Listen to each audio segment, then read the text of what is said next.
Well, welcome everybody. My name is Rob Lightfoot. I'm the CEO of NACE, and it's my pleasure to welcome both John Cherin, Professor at the Institute of Education at University of London, along with Dr. Anne McCarthy, who's NACE's Research and Development Director and author of our new publication.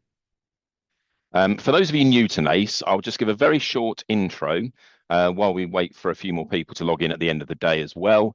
Just a short intro about who we are. And then I'll hand over to John, who's going to speak about his latest research at the Institute of Education. I'll then give a short presentation on some of the key findings from our new publication. This will answer some of the questions you've submitted ahead of the event. And then the remainder of the questions will be tackled through Anne's Q&A session at the end of today's session. So we hope to finish at around 4:45 today. So hopefully we'll be able to keep roughly to time.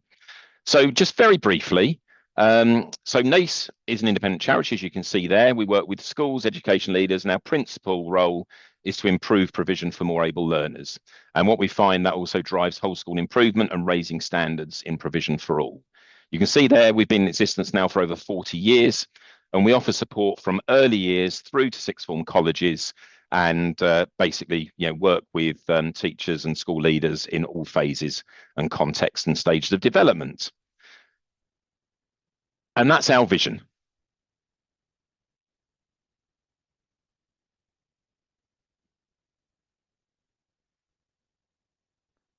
So that's what we're working towards.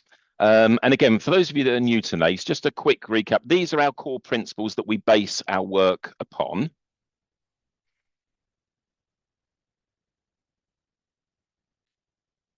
I first came across NACE regarding second point there. I saw the impact it had on raising achievement for a much wider group of learners by focusing and successfully providing for our more and most able learners. But the one that's, I think, most relevant to this evening's event is this one. So considering the needs of more able learners who encounter disadvantage is absolutely crucial to ensuring an inclusive and fair curriculum. Now, it was good news, obviously, when pupil premium funding was brought in the early 2010s. That was the aim of the government at the time. And they went on to say that refusing to accept that children from poorer homes can't be expected to do just as well to achieve just as highly as their wealthier peers. Now, sadly, it's the case that over 10 years down the line, the picture's not improved. And if anything, in the last few years, it's worsened. So hence the reason that we've commissioned our research. I'd just like to take this opportunity to thank the staff at our incredible NACE Challenge Award accredited schools who've supported us with our research, all phases of our research, and also our research partners at York St John University. In addition, I'd like to thank York St John's Institute for Social Justice and the Maudsley Family Fund for funding this really important work. You can see there our Making Space for Able Learners project began actually back in 2018. As at NACE, we found there was a paucity of research-based evidence on which to build effective provision for the most able learners. And they're often, we find, overlooked and underserved in our education system. So in this context, NACE launched the project seeking to review, extend and disseminate evidence-based practice for highly effective, more able provision. So what we're studying tonight is obviously our latest publication, Removing Barriers to Opportunity and Achievement. And as you can see there, that's the third in our series of our Making Space for Able Learners project. So as I introduced at the start of the session, if one or two of you joined us just a couple of minutes late, I'm delighted to be able to welcome Professor John Cherin, and he's going to be presenting the latest findings from his current research at the Institute of Education at the University of London. So welcome, John. Thank you very much, and I will just share my screen. And what I'm going to be doing in this presentation is talking about kind of the big picture outcomes of high achieving children from disadvantaged backgrounds from a study I've been conducting with funding from the Nuffield Foundation. So through most of this presentation today, what I'm going to do is define high achieving as young people in the top 25% of the Key Stage 2 test score distribution. We know SATs aren't perfect, but they are available for a lot of children in administrative data. So through the project, we're mainly doing that, although for some of the analysis, we have looked at children who are a lot younger, showing high achievement at age 5. And I might talk about some of those results as well. And for disadvantage, it's basically young people's eligibility for free school meals over a number of years, in addition to some information on a DACI in their local area where they live. And it's people basically in the bottom 25% of that kind of socioeconomic status distribution. This first graph focuses on school outcomes, and it focuses particularly on those young people with high levels of mathematics achievement in the SATs, drawing across data from 2 school cohorts. And across those two cohorts, there's about 31,000 disadvantaged children in the top Key Stage 2 maths quartile. And then we track them through to how they do in GCSE and whether they continue to study maths in post-16 education and through to university. And there's really kind of 2 main points to take from this graph. Firstly, of those disadvantaged early high achievers, only about 60% of them go on to achieve a grade B or a grade 5 in GCSE mathematics. And then taking that forward, taking into account both future achievement and decisions to what to study at university, only about 700 of those 31,000, so just over 2%, actually go on to take a maths focused subject at university and go on to obtain a 2-1 or a first. One of the things that we do throughout the project, because you were using administrative data, is we can break down disadvantaged high achievers by gender and ethnicity. And this graph shows you the chances of the differences in the chance of achieving a 5 grade in GCSE maths compared to initially high achieving disadvantaged white boys.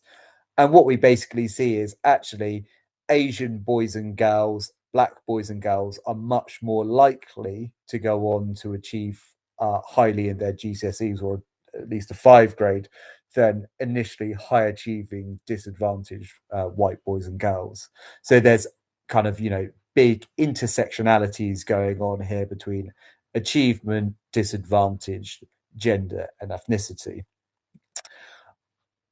Within another study within the project, we look at university outcomes. Given what I've just said, it's probably unsurprising that you see big differences in the chances of initially high achieving, advantaged and disadvantaged young people entering a Russell Group university. About 17% for the most disadvantaged group versus 37% for the most advantaged. But if you're like me and think part of the kind of benefit of going to university isn't just about academics, but it's about kind of broader development, it's interesting to see the differences in the percentage that kind of actually move out. So about half of initially high achieving disadvantaged young people that go on to university live at home while doing so, compared to 20% of their equally high achieving but higher socioeconomic status peers. So young people from disadvantaged backgrounds who are high early achievers are more likely to live at home at university. Throughout the project, we also kind of, one of the unique things we do is look at a broader array of future outcomes as well. So we're able to link this to information on hospital records, and the graph on the left shows the rate that young people are hospitalized for self-harm, and the graph on the right shows the rate of teenage motherhood amongst girls.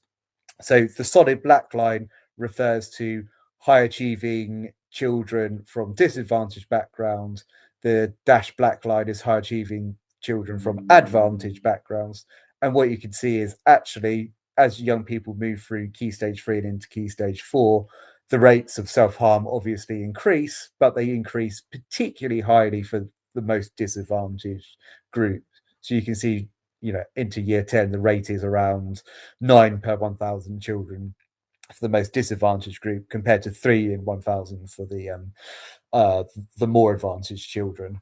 And the graph on the right very clearly shows that actually the rate of teenage motherhood barely takes off at all between year 9 and age 20 for high achieving children from advantaged backgrounds, whereas those from disadvantaged backgrounds actually by year 12, year 13, age 19, age 20, the rate is kind of starting to take off, which shows the different life trajectories that these young people go on to experience through adolescence and into early adulthood.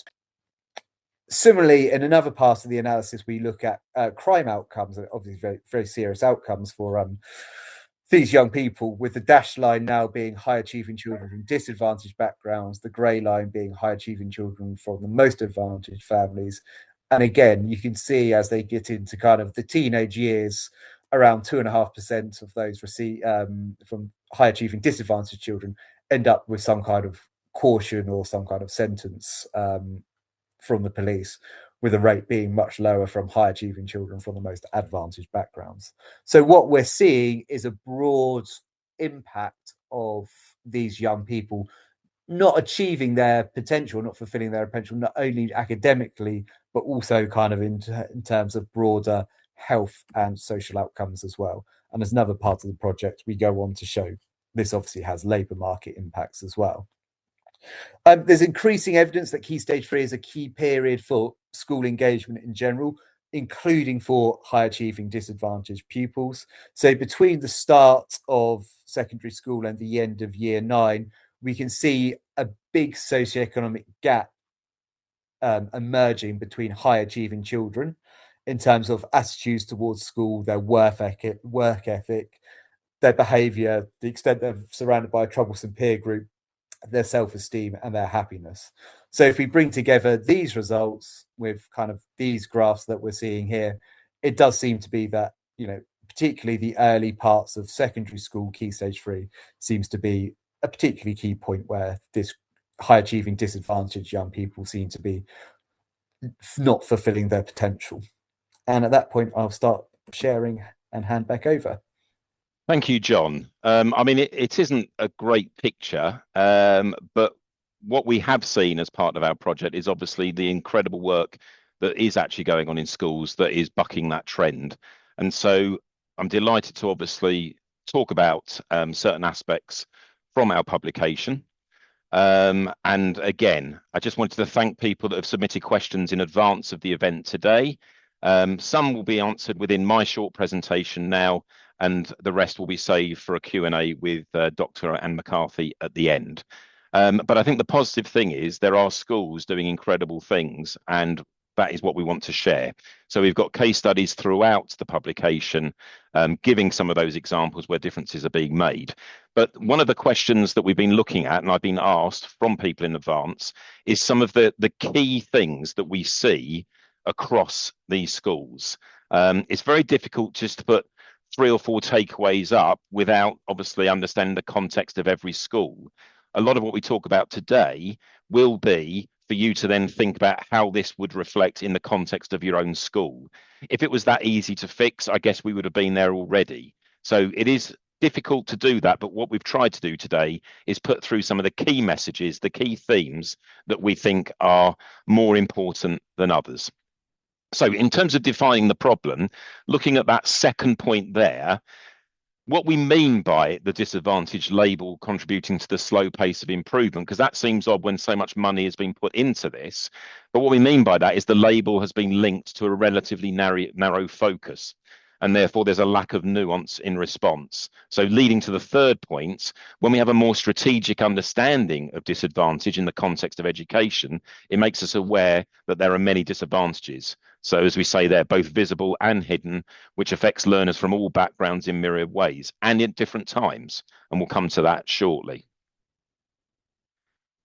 So in terms of rethinking this terminology, if we look at the first box there, so any pupil has the potential to experience disadvantages or barriers in different learning contexts. I think this view introduces a belief that disadvantages are not linked to a homogeneous group. So disadvantages can be experienced by many pupils from different backgrounds. And just because a student perhaps isn't experiencing disadvantage now, there is no reason that that won't change in the future. And then if talent is not to be lost, the education provision must be equitable. What we mean by that, we need to understand that potential barriers need to be seen as obstacles that make accessing or succeeding in education difficult, and that disadvantages are the negative effects that result from these barriers. And then that final point there, where we say barriers can lead to disadvantages and disparities. This is where they place limits on learning. They can lead to disengagement, a little bit that John was talking about there, perhaps that issue around Key Stage 3 in particular, and they can create a ceiling on the development of potential or capabilities. So one of our key research findings is that the language we use and the thoughts we have associated with that language basically direct our philosophy, vision, and actions.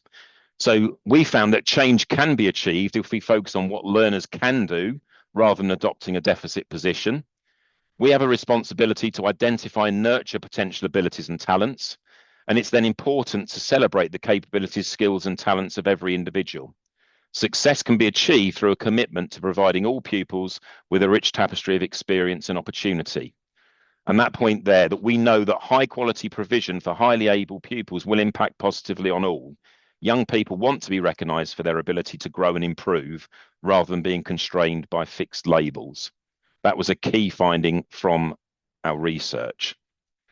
Then in terms of defining the problem again, we found there are many solutions that are aiming to repair perhaps specific problems. So I've put there, for example, such as poor attendance or lack of resources. Ironically, some of these are incredibly costly and stretch the school budgets as well. What we need is a more strategic response, as I've said already, recognising the individual needs of each child. Instances of good practice can occur in the moment, but greater equity and greater challenge can be achieved through a whole school strategy, which rethinks curriculum to ensure that learning gaps are first diminished and then individual learning needs can be addressed. The publication is full of, as I said already, school case studies identifying where successes have been achieved. But in terms of trying to link up perhaps some of our key practices, which we found create this equitable and challenging environment, we've got there, again, many of the questions have asked us to summarise these key points as takeaways, but obviously there'll be some that are more relevant to contexts of different schools than others. But we found that strategically planned curriculum, which remediates learning gaps and provides powerful knowledge, basically enrich experiences for these learners. It's clear that well-informed teachers and the way they collaborate, how we provide that quality and consistency of practice. And there will be, as I say, in the Q&A at the end, we know the pressures on schools. We do understand that, but there are schools that have put things in place despite that, which again, Anne will talk about in a Q&A at the end as well. There's no doubt that ambitious learning and engaging classroom practice, which adapts to the changing needs of the learners, will be a positive. And then again, we'll concentrate on relationships with parents, about some of how our schools have built those excellent relationships with parents and carers, because if we do that, then that empowers parents to support the learning too. And then we need a school environment where learners have a sense of belonging, because that gives them the confidence to excel. And then that agency, so giving learners the voice in their learning and opportunities so that they have the opportunity to follow their interests and as a result regulate their own learning. So they're some of the key consistent things we see when provision is being provided successfully. So moving on to the curriculum as a whole, we've got another event in 2 weeks' time where we're going to look particularly at the classroom for teachers and practitioners.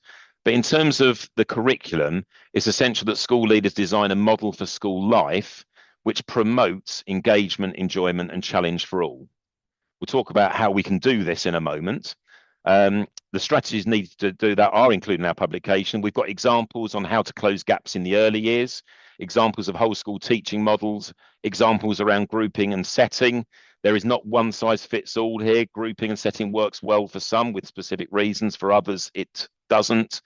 But we've got those case studies along with the steps needed to put this in place in your own school.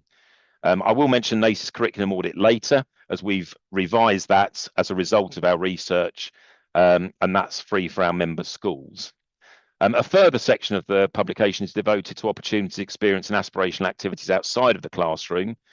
And all aspects of school life we feel should be viewed as curriculum provision. So not just what goes on in the classroom. It's important to think of the curriculum as all aspects of school life. Now, the final section of our publication is on what learners have to say about their experiences, and they particularly highlight how important this is in removing barriers to opportunity and achievement.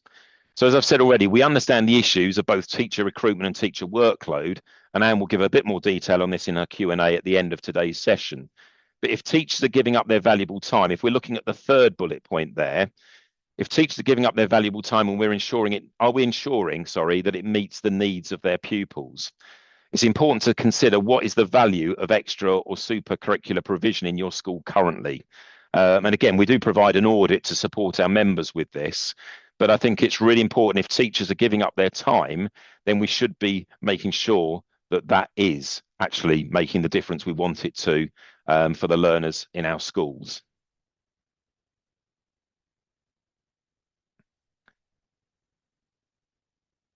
So again, clear messages from the learner voice section of our publication.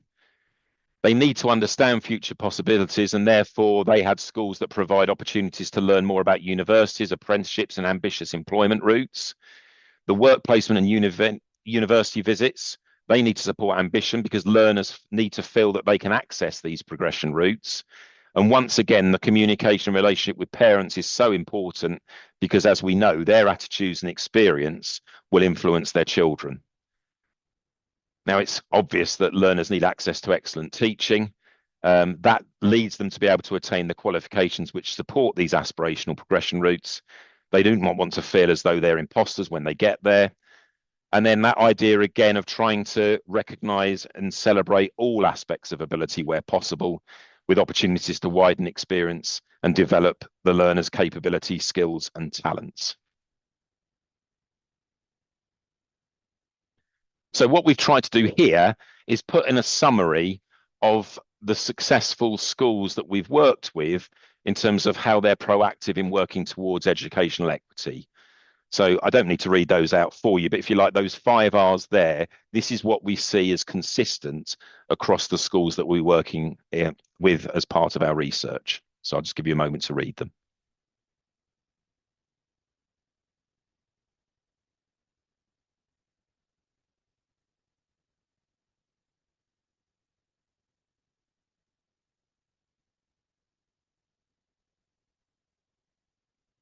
And that was supported by the student voice section of the publication at the end. That was loud and clear in terms of how they have been able to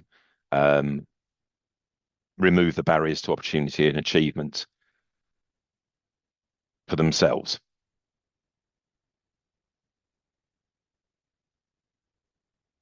Now, the one bit I have included, and we'll go into greater detail with this in 2 weeks' time, but I think it's worth reminding everyone here that in respect of ambitious learning and engaging classroom practice, the quality of communication within and beyond the classroom is absolutely crucial.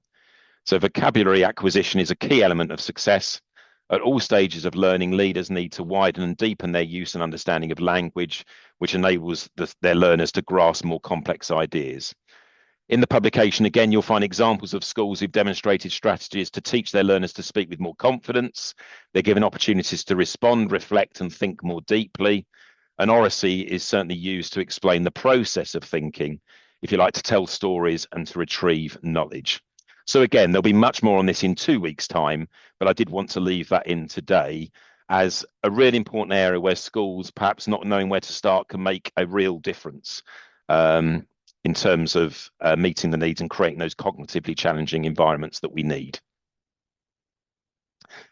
And the last point from me is getting nurture right. Again, a little bit from the student section, but we all need to feel nurtured and we need to feel that we belong.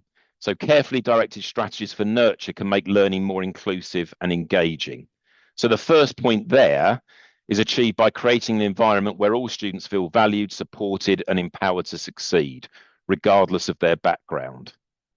So a nurturing approach can counteract obstacles by providing this emotional support, encouragement, and tailored guidance. I think the second point speaks for itself, but just going on to the third and fourth points, emotional well-being directly affects cognitive development. So a nurturing atmosphere helps learners stay engaged and motivated, and a supportive environment, whether from teachers, family, or peers, fosters curiosity, resilience, and a love of learning. I think the fifth point there about nurture shaping well-rounded individuals, it instills values like empathy, teamwork, and adaptability. And essentially, that last point there, We want our young people to grow into confident, capable adults who can contribute meaningfully to society. So we changed the picture that John was talking about at the end of his presentation. And that point there, I think nature at its best supports learners in the present, but also prepares them for an aspirant and successful future. I think I heard a student speak at a conference last year, and they commented that the moment they went into care, that they felt the academic expectations of them fell through the floor. And I look back on that myself, and I think sometimes unintentionally, we perhaps forget that they also need the skills that they need in the future as well. We're so concerned that they're okay, but actually we need to provide them with what they need for an aspirant and successful future too. And I can't believe this quote is now 10 years old, but it really emphasizes to me, I think, why we have these high expectations for our children.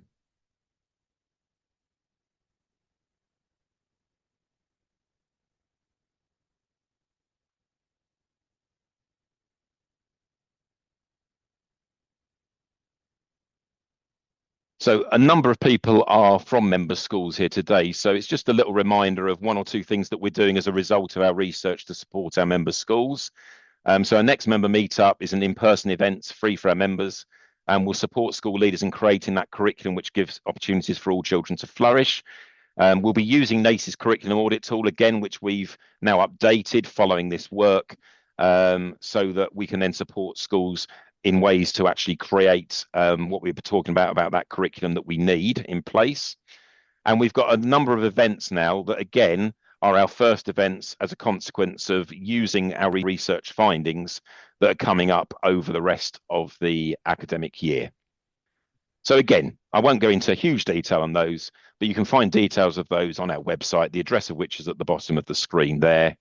So we're already now, having learnt what we've learnt from our research, we're now putting events, courses, and obviously resources for our members in place to support further on how we can help schools progress on this journey, so that hopefully John's graphs change a bit in the next 5 to 10 years, and we're not in the position we are now, or even worse, obviously, as we have done in perhaps the last few years. So as I said at the start of the session, I've tried to answer some of the questions that people gave in advance through that presentation, but I'm delighted to welcome Dr. Anne McCarthy, the author of our new publication, and I'm going to just run some of the further questions that we've received to Anne now, and then by the end of the session, then we hope to have given everyone an answer to the questions that have been put forward today. So welcome, Anne. Thank you very much. Now, the first question relates to the background to the research and whether barriers have been reviewed through a whole system lens. So what research have you used to develop these recommendations? Well, it's interesting because when we were putting together the publication, I had pages and pages of research, and we decided to hold this in the same format as our previous two publications so that they're easily accessible to schools rather than lecturing people. However, it was really important to us that we should look at all aspects of ability and disadvantage and the intersectionality between these concepts. So we were very fortunate enough to have been able to work with York St John because they gave us the academic background and the academic support to research beyond published materials. So we were able to look at peer review research and so forth, which we wouldn't necessarily have been able to access on a day-to-day basis.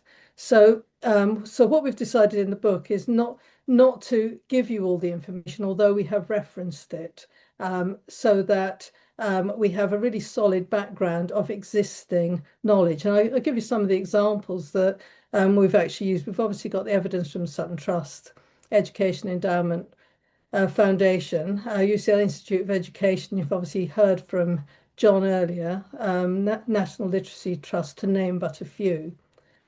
We also reviewed an awful lot of the reports that are out. There's been an awful lot of reports over the past 2 or 3 years, either relating to disadvantage or relating to ability or the combination of both. High ability and disadvantage is very much under reviewed, under researched, and so it was quite interesting to actually pick between what are general trends and what are specific trends for ability, and how's that understood.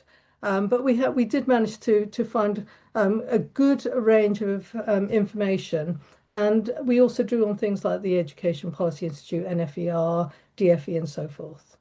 So that gave us the system lens, but actually what people here want, and I think what most practitioners want, is to really get under the skin of, right, well, we know this, we understand this, but what do we now do? And so that's why we went to our Challenge Awards schools, because they provide us, each time a school undertakes a Challenge Award, they provide us with a case study of what makes their practice successful.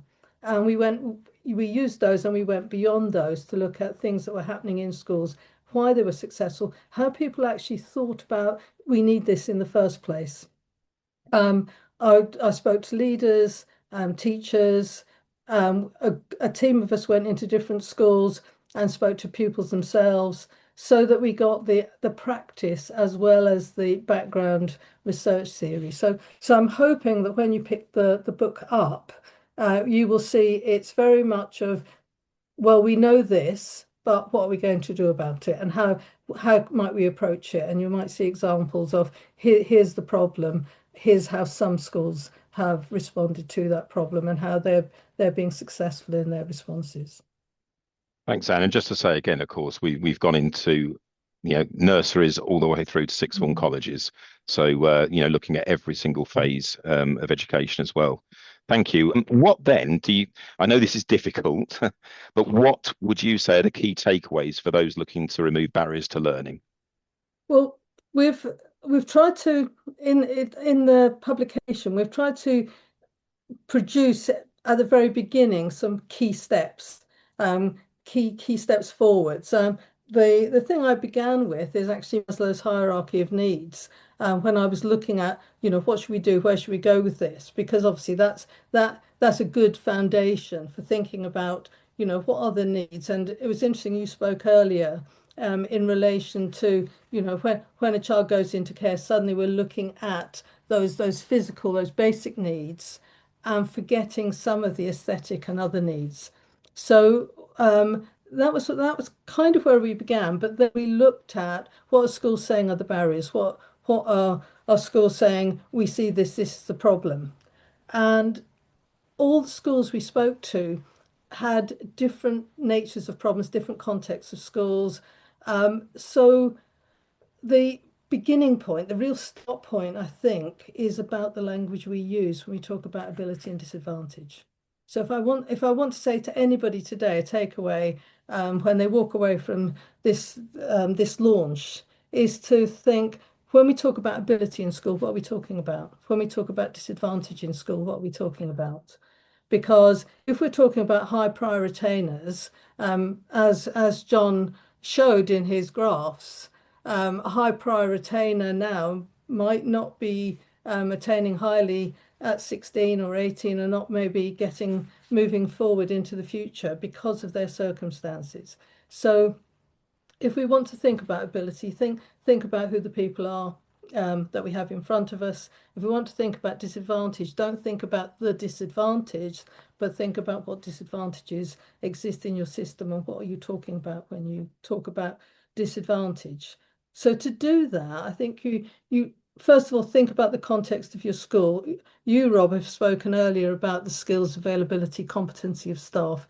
You can only work within the constraints you have. So your first step is, who have we got here? What have we got here? What sort of situation are we in?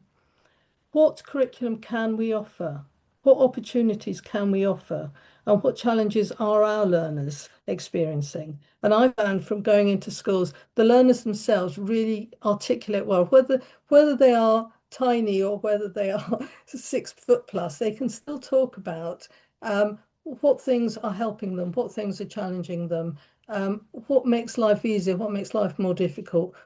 When they don't succeed, why don't they succeed? And so knowing your pupil and knowing the people you're meeting day to day and what their needs are is really important.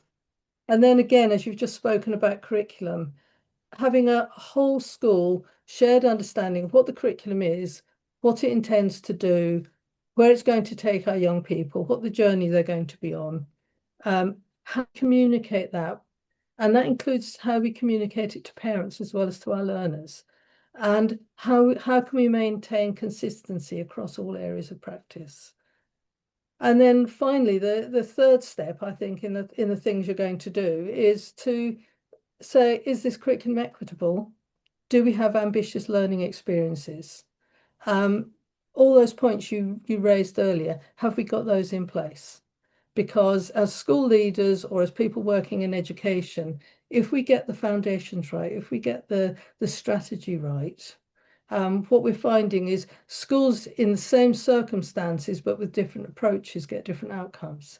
And those who have a whole school strategic approach, which includes all the teachers, all the adults in the building, includes the parents and includes the pupils, are far, far more successful than those who pick up the current trend of this is a good activity to do. This is a thing, you know, you read the thing, okay, this works well with disadvantaged pupils and we'll try it, but it works for a few, but not a lot.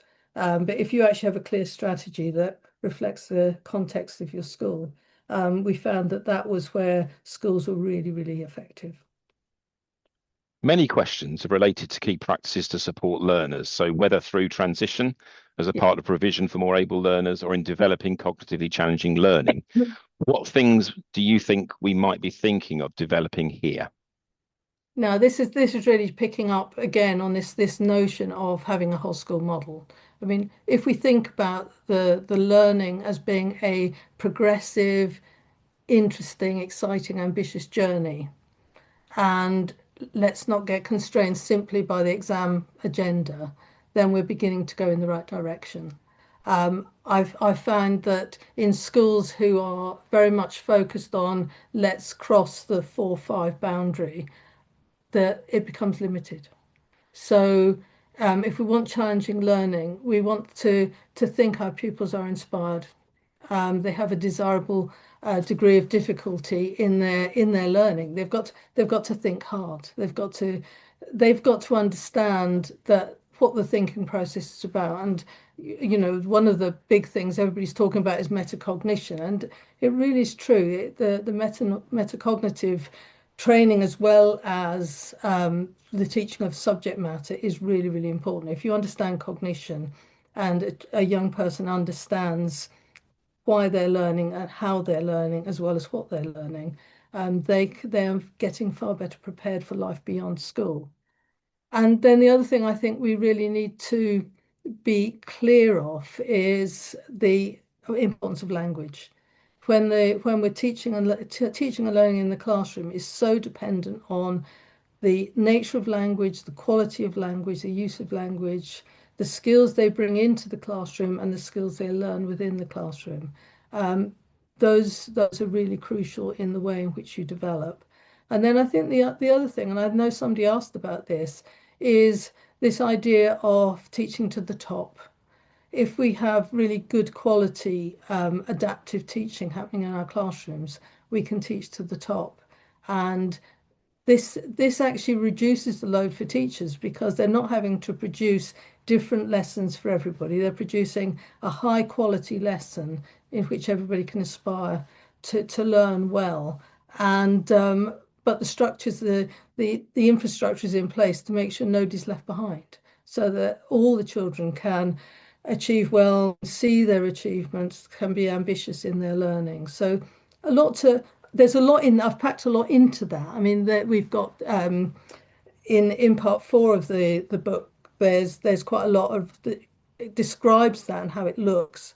But I do think it's quite important to get all those things in place. And you can see where I'm talking about this, it's not talking about a particular initiative. It's actually saying, let's get it together as a whole picture. Let's see education as a picture in which all our children can learn.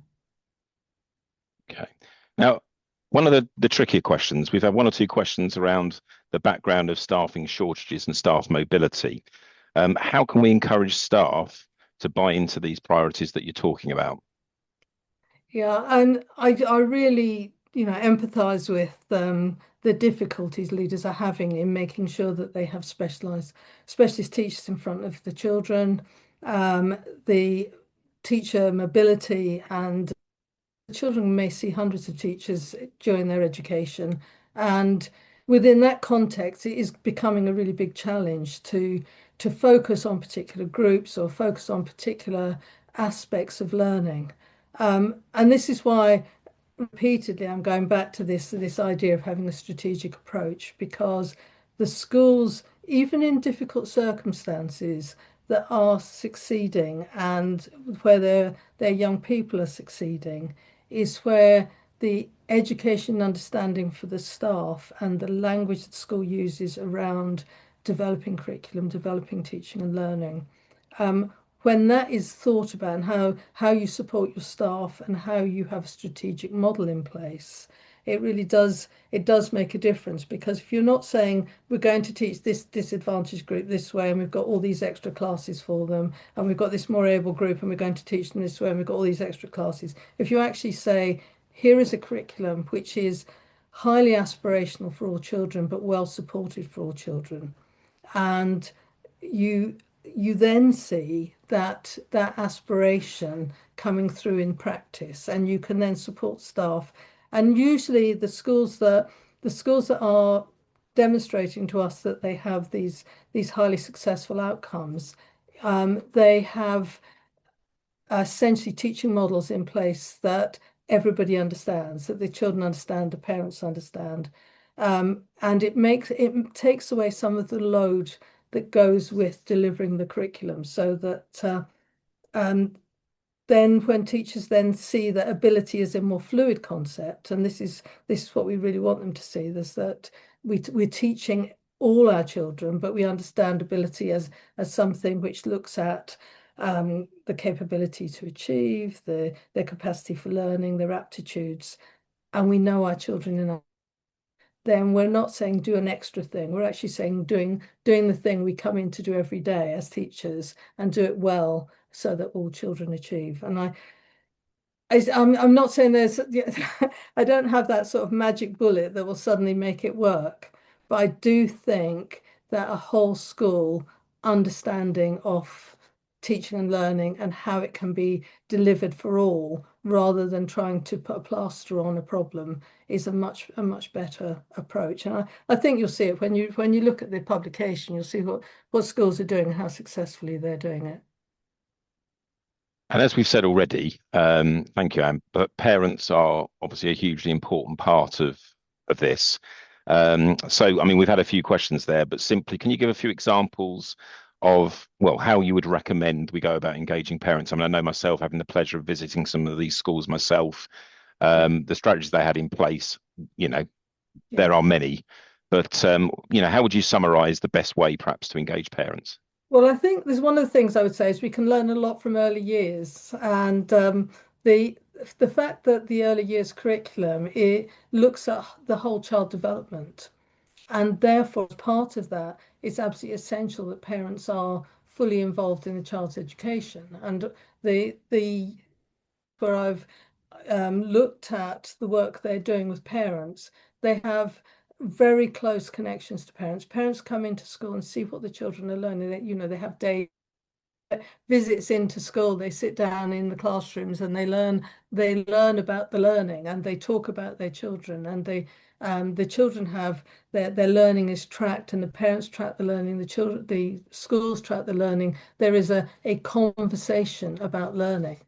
And then as the children go through their primary school years, we have examples of schools where they set up opportunities which are not necessarily about teaching and learning, but are about engaging families. So I mean, there was one particular example I looked at in the research where one of the schools realized that they had families who never got to the theatre, never really engaged with outside school activities because they couldn't get the children to the activities, and made use of their networks to bring education around performance subjects into the school grounds, and then visits to places where performances took place for the whole family to go to those places.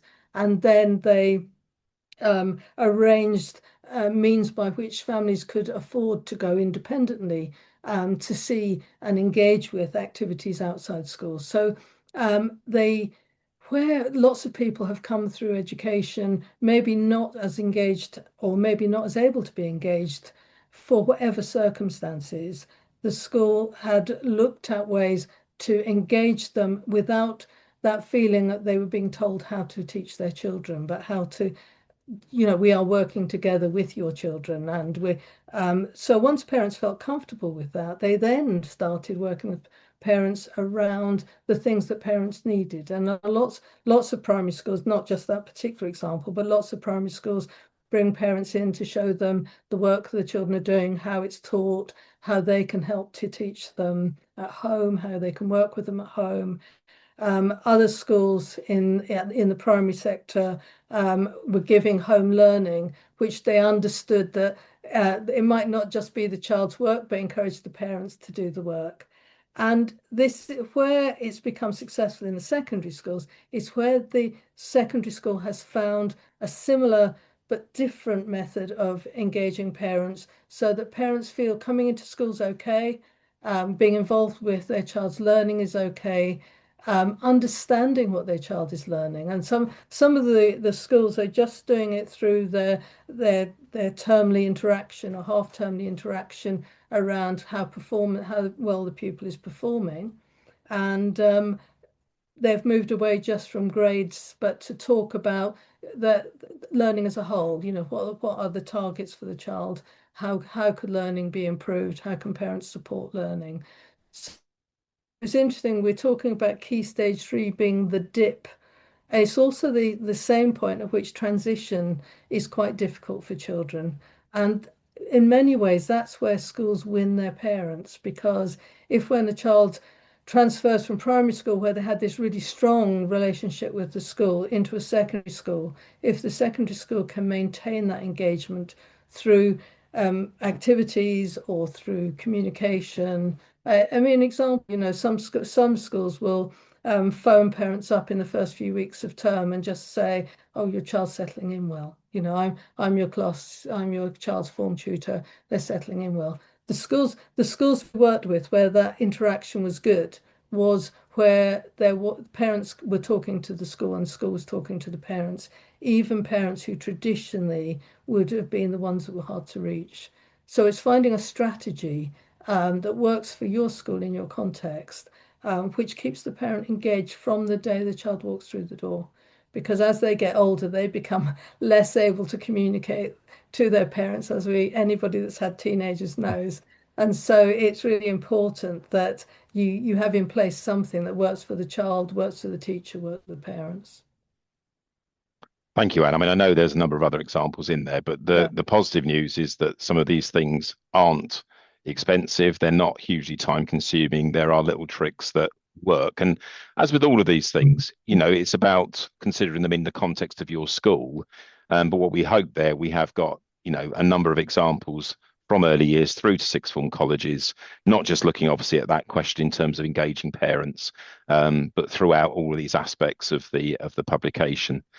So that just leaves me to thank, first of all, obviously all of you for taking the time this evening to find out more about our latest research. We'll send an email tomorrow with a summary of our event.